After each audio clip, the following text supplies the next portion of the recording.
Of my time. Thank you, Madam Ranking Member, for yielding and for your comments.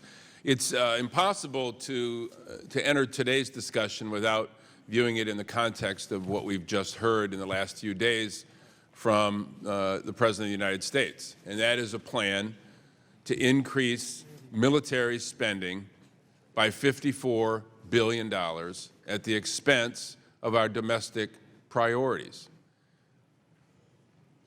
We have responsibilities on this committee, but we also have a responsibility in Congress. A certain part of our jurisdiction on the committee deals with the strength of communities, and it's impossible for me to imagine how we meet that obligation if the majority embraces in whole President Trump's goal of dramatically increasing military spending without a plan as to how to spend it, especially in light of the fact that due to a report that the Pentagon quashed, the Washington Post exposed, there's over $100 billion in savings that could be derived simply through efficiencies at the Pentagon. That would be a better place to go get any additional support for thoughtful military spending, not cutting support to communities, not cutting by 27% the Environmental Protection Agency, which has as part of its obligation to help communities with brownfields rebuild.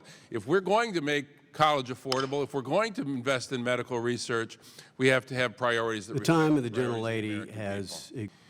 This notion that the President, and I assume from what I've heard, members on the other side are embracing this notion, that without a specific plan, the United States should simply massively increase military spending, and as my friend from Maryland pointed out, which ultimately will have the effect of either substantially reducing or eliminating vital programs important to national security and to our domestic agenda, or explode the deficit. That it's impossible, unless somebody is coming up with their own math, to put the numbers together in a way that is justified. It's also important to keep in mind that as a percentage of GDP, our domestic discretionary spending is rather low.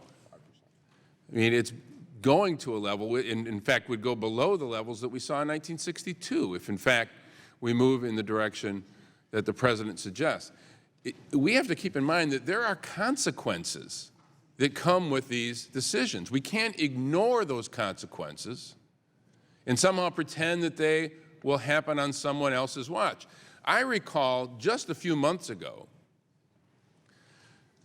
the head of the Environmental Protection Agency being excoriated by members on the other side for not having the capacity or the will to intervene when my own hometown of Flint was facing a crisis.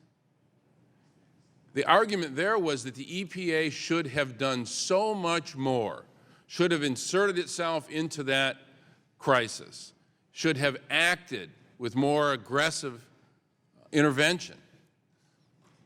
And yet, in order to fund a massive military buildup at a time when our national security would be much better served by being more focused on thoughtful diplomacy, rather than that, we're going to see enormous military spending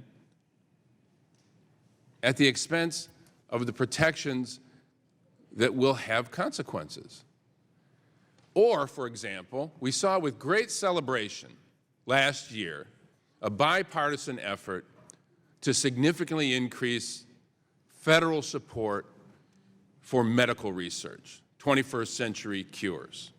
Bipartisan legislation. Just know that the budget priorities that the President is suggesting, $54 billion in military spending, will lead to dramatic cuts in research into cracking the code on diabetes, cracking the code on Alzheimer's, multiple sclerosis. Think about, beyond the budgetary impact of that, the families whose lives are affected and who think about these diseases on a daily basis.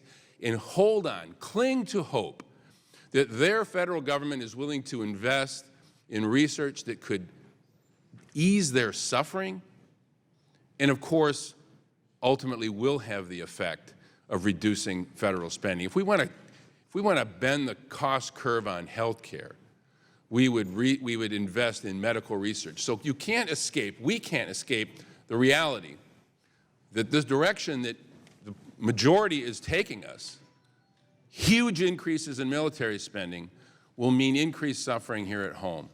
It will mean a reduction in the kind of investment that people truly depend upon. That's what our budget conversations ought to be about, and that ought to be the message that this committee sends to the Budget Committee.